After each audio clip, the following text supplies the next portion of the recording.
பிரதமர் நரேந்திர மோடியை முதலமைச்சர் விஜய் சந்தித்த அந்த சந்திப்பின் போது நடந்த நிகழ்வு என்ன, பேசப்பட்டது என்ன என்பது தொடர்பாக செய்தி வெளியிடப்பட்டிருக்கிறது. அதில் மிக முக்கியமாக பேசப்பட்ட விடயங்கள் பொறுத்தவரையிலும் ஆனைமங்கல செப்பேடுகளை மீட்டு இந்தியாவுக்கு கொண்டு வந்த நிகழ்வுக்காக பிரதமரிடம் முதலமைச்சர் விஜய் நன்றி தெரிவித்திருக்கிறார் என்று குறிப்பிடப்பட்டிருக்கிறது. அதைத் தொடர்ந்து மாநில வாழ்த்து பாடலான தமிழ்தாய் வாழ்த்து தமிழ்நாட்டில் நடைபெறும் அனைத்து அரசு நிகழ்ச்சிகளின் தொடக்கத்திலேயே எப்போதும் பாடப்பட்டு வருகிறது என்றும், உள்துறை அமைச்சகத்தால் இவ்வாண்டு ஜனவரி மாதத்தில் வெளியிடப்பட்ட குறிப்பாணையை தொடர்ந்து சில குறிப்பிட்ட அரசு நிகழ்ச்சிகள் தேசிய பாடல் முதலாவதாக பாடப்பட்டு வருகிறது என்றும், இந்நிலையில்தான் அரசு நிகழ்ச்சிகளின் தொடக்கத்தில் மாநில வாழ்த்து பாடலை பாடுவதற்கு உள்துறை அமைச்சகத்தால் உரிய தெளிவுரையினை வழங்குமாறு முதலமைச்சர் கேட்டுக் கொண்டிருப்பதாக குறிப்பிடப்பட்டிருக்கிறது.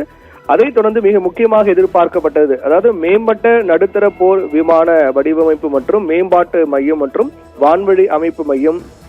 ஆகியவற்றை தமிழ்நாட்டில் அமைப்பது குறித்து கடந்த சில ஆண்டுகளாக பாதுகாப்பு ஆராய்ச்சி மற்றும் மேம்பாட்டு நிறுவனத்துடன் ஆலோசனைகள் நடத்தப்பட்டு வருகின்ற நிலையில் வான்வழி அமைப்பு மையத்தினை தமிழ்நாட்டில் அமைக்குமாறு முதலமைச்சர் விஜய் பிரதமரிடம் கோரிக்கை வைத்திருக்கிறார். அதேபோன்று அடுத்து மிக முக்கியமான விடயம், காவிரி ஆற்றின் குறுக்கே மேகதாது அணை திட்டத்துக்கான தொடக்க நிகழ்வு நடந்து வரக்கூடியதை குறிப்பிட்டு பேசியிருக்கூடிய முதலமைச்சர் விஜய், கர்நாடக மாநில துணை முதலமைச்சர் DK சிவகுமார் அறிவித்திருப்பது காவிரி நடுவர் மன்றத்தினுடைய இறுதி தீர்ப்பிற்கும் உச்சநீதிமன்றத்தின் தீர்ப்புக்கும் முற்றிலும் முரணானது என்றும், இந்த அறிவிப்பு தமிழ்நாட்டு விவசாயிகளிடையே கவலை ஏற்படுத்தியிருக்கிறது என்றும், இதனால் இதில் பிரதமர் தலையிட்டு உடனடியாக நடவடிக்கை எடுக்க வேண்டும், அதாவது தமிழ்நாடு, கேரளா மற்றும் புதுச்சேரி ஆகிய ஆற்றுப்படுகை மாநிலங்கள் ஒப்புதல் இல்லாமல் இந்த திட்டத்தினை அனுமதிக்க கூடாது என ஜல்சக்தி அமைச்சகத்திற்கும் மத்திய நீர்வள ஆணையத்திற்கும் அறிவுறுத்துமாறு பிரதமரிடம் முதலமைச்சர் விஜய் கோரிக்கை வைத்திருக்கிறார். அதற்கு அடுத்ததாக மிக முக்கியமானது மீனவ பிரச்சனை குறித்து பேசியிருக்கிறார். அதாவது தமிழ்நாட்டை சேர்ந்த மீனவர்கள்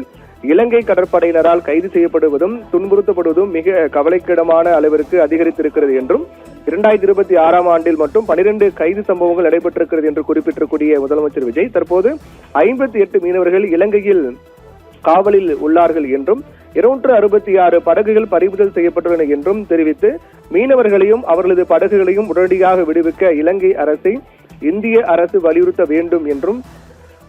மிக முக்கியமான கோரிக்கையாக பிரதமரிடம் முதலமைச்சர் விஜய் முன்வைத்திருக்கிறார். அதில் பார்க்கப்பட வேண்டியது, அந்த போர் விமான வடிவமைப்பு நிறுவனம் தமிழ்நாட்டுக்கு வர வேண்டும், அதே போன்று காவிரி ஆற்றின் குறுக்க மேகதாது அணை கட்டக்கூடாது, மீனவர்களை விடுவிக்க வேண்டும். இந்த 3 மிக முக்கியமான கோரிக்கையை பிரதமர் நரேந்திர மோடியின் முதலமைச்சர் விஜய் முன்வைத்திருக்கின்றார்.